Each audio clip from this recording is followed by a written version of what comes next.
Hey, baby, I hear those blues a-calling. Mm-hmm. It's time for the Frasier on Frasier podcast. Welcome. Hello, my name is Adam Frazier. I'm your host, and with me is Mr. Wes Corwin. How you guys How doing? you doing, Wes? I'm doing great. I'm doing fantastic. So, today we were talking about Season 1, Episode 6 of Frasier, The Crucible. Mm-hmm. Mm-hmm. This was an interesting episode. I was looking forward to talking about this because we are kind of seeing a different facet of Frasier's personality with this episode. Mm-hmm. He is a man of principle. He is. If he is wronged, he wants justice. Mm-hmm. Mm-hmm. He is absolutely. There's a thing, and he is divorced at this point. He is a single parent. His ex-wife is raising his son back in Boston, and he's in Seattle. And I don't know if the writers meant this, but I don't recall exactly which comedian. I think it was Patton Oswalt does this bit about. No, he wasn't divorced. But there's a comedian I remember who does. No, it was Dan Harmon on his podcast when he did Harmontown. He talks about when you're divorced. He was talking about his therapist, and his therapist explains after you're divorced, you get very tidgy about very small things, and you get very opinionated about what's right and what's wrong, and you get irritated by injustices, even the most minor ones. So it's interesting to see Frasier. He is wronged in this episode over. For him, apparently he's wealthy enough to accumulate all this artwork and furniture. We Googled it the first episode that everything in his living room is about to the tune of $2.5 million. I think they say that number in the show, and he gets defrauded over a piece of artwork that he's very proud of, and he cannot get over it, even though people are like, "This happens sometimes." He cannot accept it. Yeah. So that sort of sums up the episode. But let's get into the first scene. Mm-hmm. So we open up.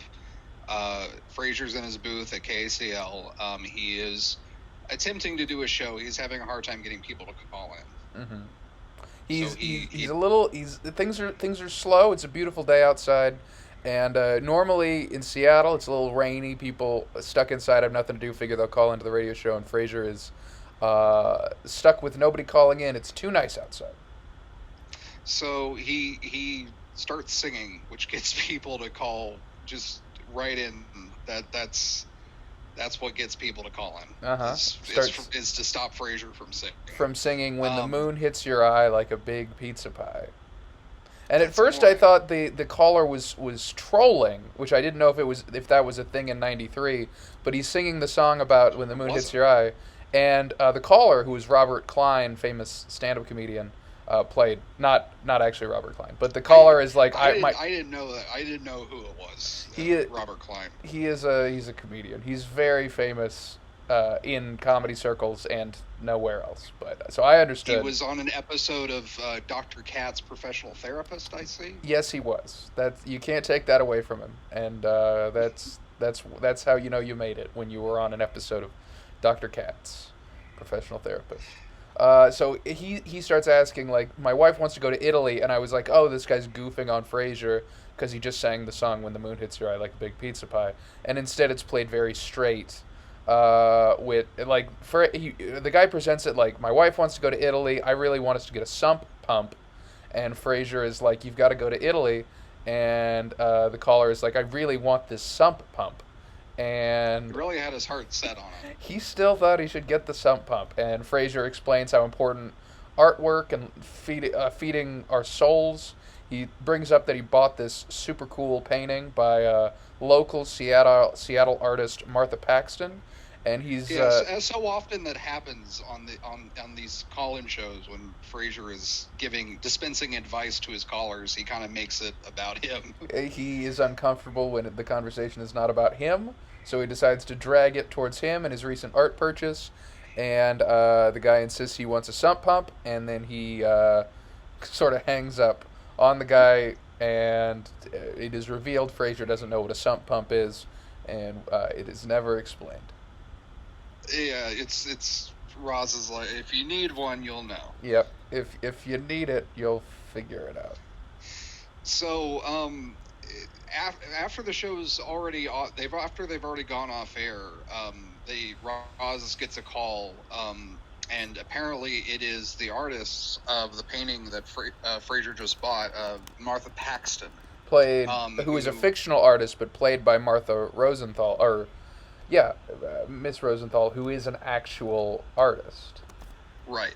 And she heard the show, and she is very interested in seeing the painting that she herself painted.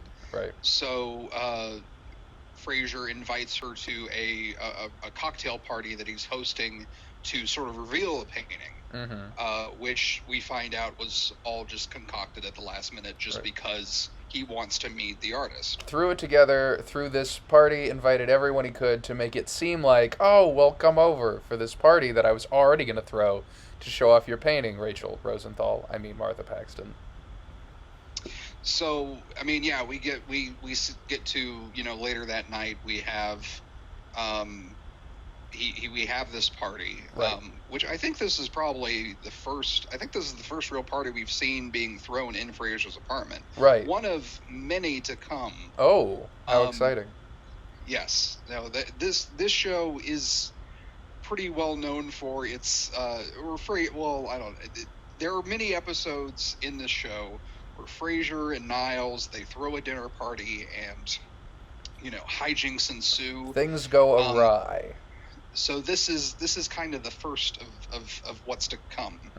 And so everyone's there. It's a lot of, society people in Seattle. Daphne's sort of giving them a speech about what it's like when you die. Which is fun. That's very Daphne. Yeah, and Frazier kind of shoos her away. Roz comes to the party, which I think they say this is the first time Roz has actually ever been in Frazier's apartment. Right. That seems to be, yeah. And Roz has a brief interaction with Niles where it's revealed that Niles still doesn't remember her. It's a funny running joke, and it's taken on a different level where she understands that she's come to accept that Niles is not going to remember her, and Niles will not manage to deny it, but also push her forward to achieve an objective that Niles was set to, which is keeping track of Martin. Very, very fun. Yeah, so I find it interesting that one thing that gets brought up, I think, in later episodes, especially when they're, hosting a party, is that Frazier usually makes the effort to disguise Martin's chair. Right. The mythical chair that Martin's so fond of that is kind of clashes with, Frazier's whole aesthetic. Right. So, but they didn't do that. He didn't have I guess because this was all thrown together at the last minute. Didn't have time to put a tarp on the chair. Exactly. Right. But yeah, so Martha Paxton arrives. Martha Paxton. She is a bald woman. She's bald. She has wearing a poncho. A poncho that covers her arms. Her arms are not out and about because she doesn't like to shake people's hands. All around, people. Yeah. People usually have their arms in a position where they could touch things, and because Martha doesn't like handshakes, she has decided to opt for a clothing style where she just doesn't get to use her arms, and that's brave. I mean, that's and Frazier thinks of that as being very delightfully eccentric as artists sometimes are. Sure. I found it. I thought that maybe I didn't know this, until, we started talking about it. But yeah, Rachel Rosenthal, the actress who plays Martha Paxton. She has a handful of acting credits, but really she is most known for her art. And I figured the baldness was something that they did for the show. But as far as I can tell from her photos, she is that is a style that she's gone with. That's her whole deal. Yep. So, Frazier, of course, now that Martha's there, he's going to have the big reveal. He's going to show off the painting that he purchased in front of everybody, and Martha takes one look at it, and she's like, well, that's not my painting. I didn't paint it. And Frazier tries to spin it in a way that, she's going to... First, he does this whole monologue where he talks about how the amazing nature of her artwork, the way you insinuate the palette but never lean on it, you capture the zeitgeist. And after all that, she's like, I didn't draw it. And he's like, oh, you gave birth to it. And she's like, I didn't paint this. It was a very nice attempt at a save. Yeah, by Frazier. yeah. It was, but did not carry. Martha drove all the way out here to look at the painting, and it turns out it's not even a Martha Paxton painting. So, Frazier at this point is embarrassed. His dinner party has been kind of ruined by the fact that the artist he invited at least, based on the room, I would say at least 50 of his closest friends and associates, business associates, probably other people that are in his social circle, to be publicly outed as someone who was given an old sham for a painting. Yeah. Yeah. So we cut to a little bit later post-party. Mm-hmm. Frazier and Martin are having a discussion. Frazier has decided that he is going to he's going to go out to the art dealer who sold him this fraudulent painting, and he is going to demand his money back. He's going to demand it. Which Martin, I don't think Martin.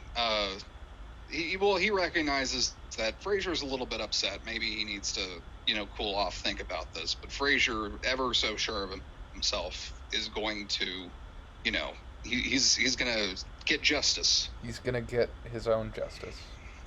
And he says, what do you know about the art world, Dad? Essentially. And then Martin says, apparently about as much as you... And he punctuates the comment by unfolding the chair and putting his feet up, which is a power move. And I feel like that should be Martin's thing, is every time he says something snappy and sassy, he sits down in the chair and pulls the feet up, because I feel like that's a great punctuation on any comment. I don't know if he's done that before now, but that was the first time I've noticed it, if he has done it before. And it felt good. I hope every episode has one of those now. I hope this is the invention of the did I do that, but for Frasier. So yeah, we get to the next day. Frasier is in the gallery, speaking with the owner of the gallery, Philip Hayson. Philip Hayson of the Hayson Gallery, who was played by John Rubinstein. Yep. Which this brings me to my favorite part of our show, where I get to talk about Star Trek for 5 minutes. Please, I insist. So, John Rubinstein is probably also, I'm sure he's done plenty of other stuff, but I know him immediately from the episode of Voyager that he was on, Star Trek Voyager. There are a lot of weird episodes of Voyager, a lot of weird bad episodes of Voyager. The one that he's in, I think it's the first episode of season 2. And it's called The 37s. The 37s. Yeah. And it opens with Janeway and the Voyager crew. They're making their way across the Delta Quadrant, and they come across just a big old red pickup truck floating around in space. Okay. Big old red, old-timey pickup truck. Love it. So they're like, how did this get here? And they beam it on board. And I think it was Tom Paris, who's like, oh, this is, a Ford pickup truck. He's the car enthusiast. He's the guy who flies the ship, but he's also a car enthusiast. He's the Jay Leno of the Voyager crew. Of course. So they trace it back to this planet where they discover that there are all these humans that have been stored in, sort of suspended animation on this alien ship. They were apparently abducted by aliens and somehow made it to this planet. And among the people that are in suspended animation is Amelia Earhart. Okay. I love that. I love that idea. So they get all these people, including Amelia Earhart, out of suspended animation. They're like, what's going on? Who are you guys? They try not to freak him out, but they get pretty freaked out.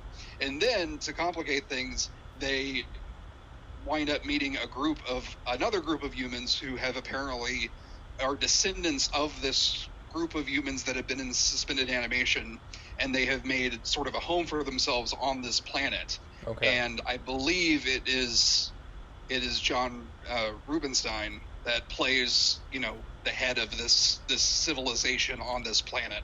Okay. I won't go into more detail than that, but that's essentially the episode. Crazy. It's a weird episode. Mm-hmm. Yeah, Voyager's got a lot of weird episodes. Yeah, so these aliens abducted 300 people, and then the humans rebelled against the aliens who fled. It's like 20 people, or it's I don't know. It's a small number of people, but then these people are. I'm reading the wiki. Captain Janeway learns that the Briori visited. Briori.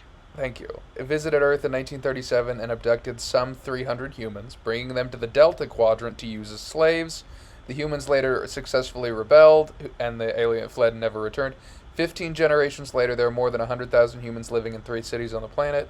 The last 8 unrevived humans in cryostasis were believed dead by the others, who came to revere the 37s as monuments to their ancestors. So yeah, they worship these people as gods, and they worship Amelia Earhart. Pretty much, yeah. It's a weird episode. I was on board until the Amelia Earhart worship. I don't. God. I mean, Voyager's got some great episodes, and but I don't know if this is one of them. All right. Got a 7.5 Nielsen rating. Oh, but okay, go on. getting back to the show that this podcast is actually about. Right. I'm sorry. Frasier. John Rubinstein plays the gallery owner where Frazier purchased this painting, Philip this Hayson. fraudulent painting. Right. And he goes there, kind of gets the runaround. So what happens is Philip manages to sort of he tries his best to sort of divert Frazier into not talking about.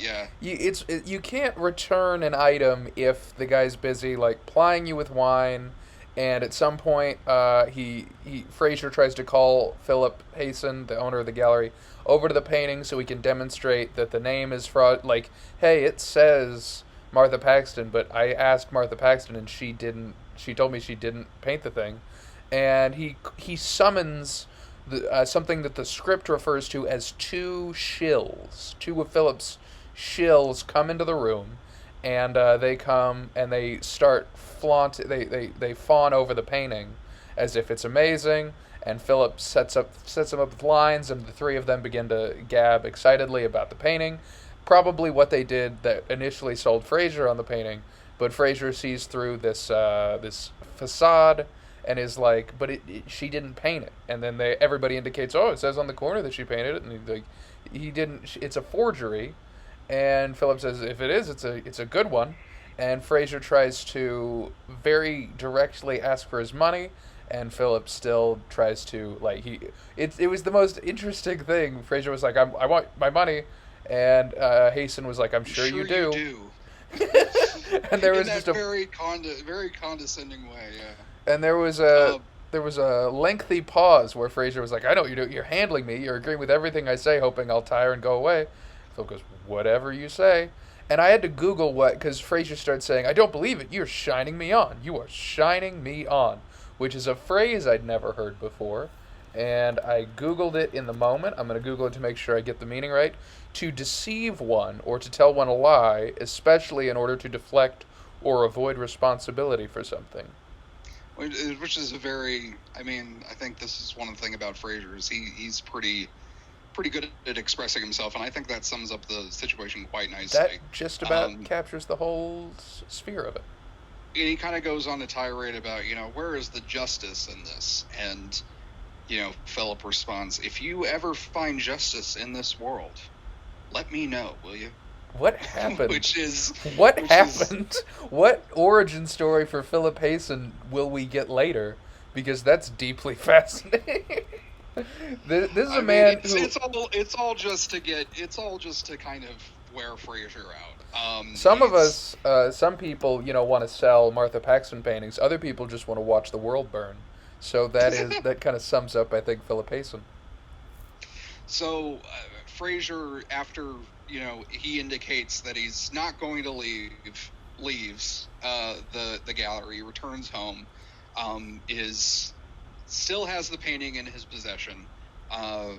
He and Martin have he says that he's going to contact the police about this because he's tried to settle it, amicably with the gallery owner, but now he's forced to get the police involved. So Martin gives him the number of the police. Frazier asks him what department to ask for. He says, ask for the Fine Arts Forgery Department. Which of course doesn't exist. No. But Frazier doesn't know this. But he calls, he asks for that, and they're just laughing at him. The people on the other line. Yeah. Go on. Martin gives him a bit of a reality sandwich. Mm-hmm. Gives him the old reality sandwich. The cops are much too busy dealing with, murders and, robberies and all kinds of, cop stuff to worry about, some painting that some guy bought. Right. And that's that's a real shame. It's an interesting sort of thing, and I don't know how much we will explore this later in Martin's character, but he is a man who at least embodies a sort of justice to the extent that in his retirement he still looks through these case files to try to figure out if he can piece together a solution possibly for grieving parents or a grieving widow or male widow equivalent of these people that were murdered. And then he sees his son who is wronged on a much lesser scale and is like, sometimes life isn't fair, sometimes there is no justice, which is funny given how Martin is desperate to provide justice, or just maybe justice for himself as somebody who tried to solve these crimes and didn't. It's interesting to see him sort of bat away his son's much more futile personal attempt at righting his own wrong. Do you want to live in a world where a wealthy white man can't get justice? Can't get a fair shake? No, absolutely. This is as much as Frazier is the main character, his problem is incredibly first world. So I can acknowledge that. No, I agree. So he floats the idea with Niles about suing them, but of course that would involve, hiring lawyers, and that's that's just a pit of time and money, and that's not gonna. They're very confident that the time spent and the money spent is not going to. By the time he gets through the process, he will have spent 8 times as much money as what he actually paid for the painting. So and Martin kind of has something that he says here, which I kind of like. He says, it's time you learn something. The system ain't perfect. Sometimes the bad guy wins. And all those things you thought would be around to help you, the courts, the police department, well, sometimes they're just not there when you need them. Right. So you can either let it eat a hole in your stomach, or you can just file it under the heading "Sometime Life Sucks," which is true. There are going to be times where, life just sucks. That's. But at the same time, it's like you said, it's interesting to see a character like Martin, who, is a police officer, kind of take this stance in this situation. And of course, it's because, well, it's not really that. No one died, no one got hurt. It's an injustice. That's one thing I'd like to talk about very brief before we move on to the final scene, like the big closing of the thing, is one thing Frazier brings up that I disputed, and then I think has a little bit more to it. Frazier says he wants to use his radio show. And then he gets really excited about it, that he will use his bully pulpit like he's going to go talk down on Philip Hayson for defrauding him, and Niles points out that he'll sue you for everything you've got because that's slander. And famous quote: "Truth is an absolute defense against libel." I believe that's a Thomas Jefferson quote. Unfortunately, we live in a country which of course has SLAPP lawsuits, which is a strategic lawsuit against public participation, where the aim of the game is, and presumably as a gallery owner, Philip Hayson has enough money and connections that maybe he could just whittle money out of Frazier, keeping him in the courts, and eventually it'll cost so much. It might cost enough that Frazier would drop it, and in the legal records, it would be like, oh yeah, we won the case. So it was slander, even if the actual situation was Frazier just ran out of money pursuing this case. So that's what a SLAPP lawsuit is. Yeah, that's the justice system ain't perfect, kids. Nope. Far from it. So yes, we then Frazier. I think towards the end of that scene, Frazier is kind of flaunting the idea that he wants some sort of satisfaction. He should go slash the guy's tires, throw a brick through his window, just that way he would learn a lesson that he shouldn't be doing this to people. He shouldn't be defrauding them. Niles is like, well, that's not the type of person you are, Frazier. I know you would never do that. To which Frazier is completely silent. And Niles is like, you're not really thinking about doing that. Next scene. Next scene. We show up on a city street, which is actually a stage in the Paramount lot, but this is a television show, so we'll just ignore that. Frazier has a brick in hand. He is standing outside of the Hayson Gallery. He has walked up to this art gallery with a brick, which is a level of planning that would make this first-degree vandalism and assault of public property. I didn't know you were a lawyer, Wes. No, I'm not. But there's a level of intentionalism that is one of those things you couldn't claim it was in the heat of the moment because he drove to the gallery with a brick that presumably he paid for. I don't think he stole this brick from somewhere on the way there.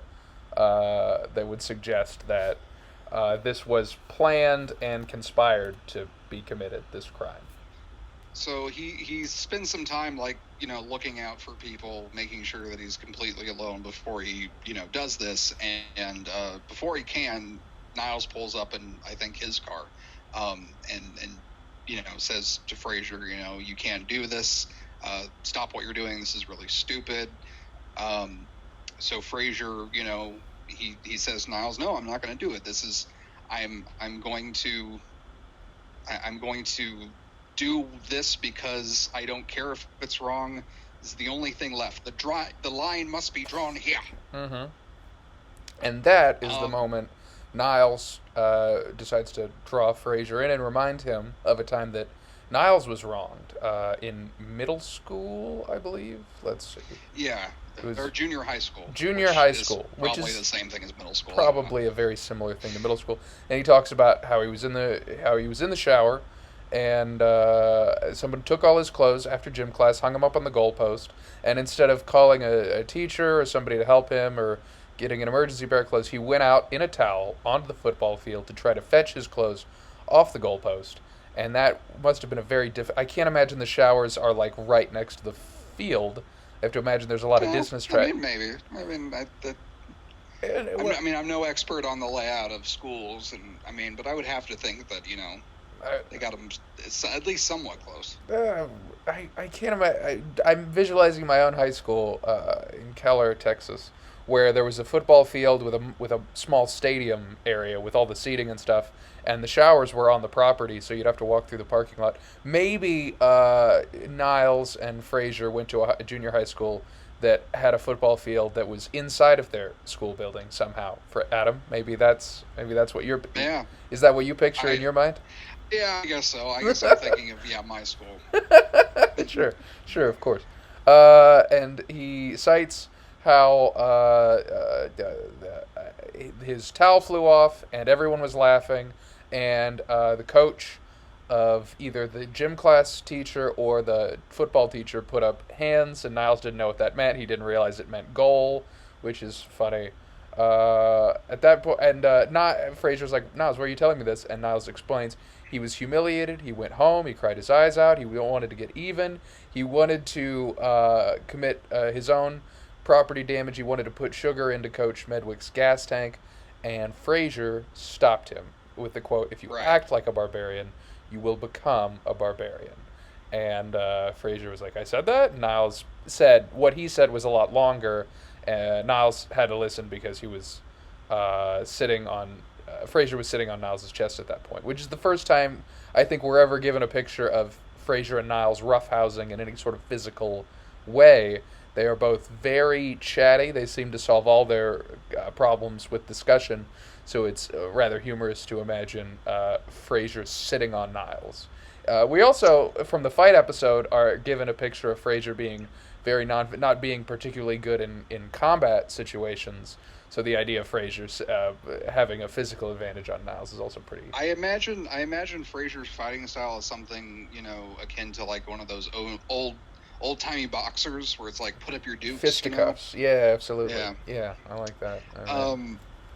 But so yeah, Niles makes the point that if he throws a brick through that window, he will have lost something more valuable than his dignity. He will have lost, his sense of right and wrong. I don't know what the script says. God, he will have lost his mind. Oh yeah, that's what it says. Yeah. So this kind of gets through to Frazier. He's says that he's not going to do it. Somehow he goes from that to talking about how there were some nicknames to go along with Niles' humiliation that he suffered. Names like Peach Fuzz and Jingle Bells. To insinuate he had a minor but present amount of pubic hair, I guess is the Peach Fuzz reference. I'm not sure. Jingle Bells might just be the fact that he has testicles, or maybe they're sizable testicles. But he apparently, enough to leave an impression. Apparently the coach was starting these nicknames, which is funny and absurd. What is interesting is after revealing the nicknames, Frazier calms down and realizes Niles has gone through this embarrassment. He turned out fine. I should calm down. Hands Niles the brick, and then Niles says he's proud of him. Niles gets kind of a look. Niles gets a look is the best way to describe what happens next. Niles gets a look. Says he's proud of Frazier, and as Frazier turns back to Niles' car, he runs up to the window and hucks the brick through the art gallery window. Frazier setting off the alarm, and Frazier says, "My God, Niles, what have you done?" And then Niles says, "I've struck a blow for justice. Nobody calls me Peach Fuzz." Now we haven't established if the coach is part owner of the art gallery, or we're not sure how Niles' actions has redeemed his own injustice. I guess if anything, it goes to show the chaotic nature of the universe and the fact that every action is in its own way achieving justice, wronging another person. But Niles has decided to close his own arc of not being a barbarian by hucking a brick through a random art gallery owner that has wronged his brother to sort of close his own junior high gym wronging. But just to kind of prove that he is, a civilized barbarian. He does throw some money in the store window. He starts to run towards the car, and then he runs back and throws a wad of bills into the window, presumably to cover the damage of the window. So, if you want to defend the brothers Crane, you could argue that at most they've mildly inconvenienced this art own. Like, he's going to realize, well, I don't want my window broken again, so I'm going to use this money. I'm going to pay to replace the window, and that's what I've taken instead of like, oh no, I have to pay for this, and it's more irritating than anything, which is I guess good. That's fine. Yeah, I think they found a way to, you know, throwing the brick through the window is sort of an act of catharsis, but at the same time, not not doing so, not giving him some money so yeah he can pay for the damage. Yes. Just kind of wanting to get it out of their system, I guess. I think that's all it was that it's less about the art thing, happening, and it's a lot more about striking a blow against the apathetic injustice of the world and throwing a brick through a window. If anything, I think people should throw more bricks through windows. Well, and then we get to our closing scene where we have Frazier hanging the painting that he paid for, the fake Martha Paxton painting, hanging it up. And as we slowly zoom out, we see that he has decided to put this painting up in his bathroom, which is sort of kind of a fitting place for it, given the fact that it is a fraud. But yeah, that I believe is the joke.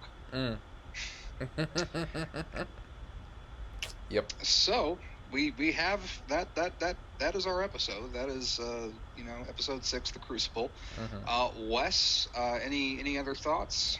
So one thing that I enjoy is I don't know if the writing team worked together on all of these first season scripts to make sure everything was consistent, or if they came up with a basic plot. But I do like the consistency in the characters, especially in the first season. You feel like people are finding their footing on like who the core characters of a show are. It feels like we're seeing a lot of common themes revolving from episode to episode that makes these people feel very consistent, which gives them a little bit more dimension when they deviate. Like we continue to get bits calling back to the fact that Niles is in words devoted to Maris, but anytime Daphne is around, he starts to really get interested in her. I think this is the first time we've insinuated that they might. There's that joke where Daphne was like, they come out of the bedroom and Frazier gets all interested, and they kind of look as though they're sort of getting their clothing back in order, like they've just been. I guess the implication is that they look like they've been having sex in the other room. Yep. And it's not the case apparently, but Daphne was apparently under the bed trying to help find Maris's earring that she left, and Niles was just behind her, and Frazier goes which is fun. Yeah, so we did kind of gloss over it, but yeah, there are scenes between Niles and Daphne which are kind of continuations on the idea that Niles has sort of an infatuation with Daphne, as well as we get a callback to the thing we established, Martin's hobby. I'm glad, because it's one of my favorite parts of the Martin character is the fact that he is devoted, and it's his one-armed man is solving he has a lot of crime photos in a big scrapbook, and I think they not only did they write it funny, but they also presented it in a way where it's like, yeah, Martin would do that.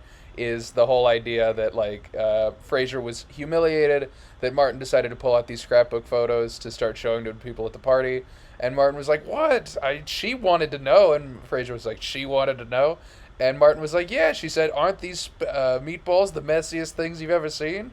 And Martin was like, "No," and he pulled out this scrapbook of a hooker's dead body and made a lot of that. That's Martin. That's Martin. Yeah. I think one of my favorite jokes of this episode was during the scene at the party, Niles mentions that Maris is in the other room. She's lying on the bed because she's not really one for parties, I guess. She gets easily overwhelmed, so she's in the other room lying on the bed, and then later on in the kitchen, Niles is kind of looking over at Daphne. He's smelling her hair, right? Which is something that does come up again in later episodes. It's kind of a running gag. Niles has a deep affinity for Daphne's hair. Interesting.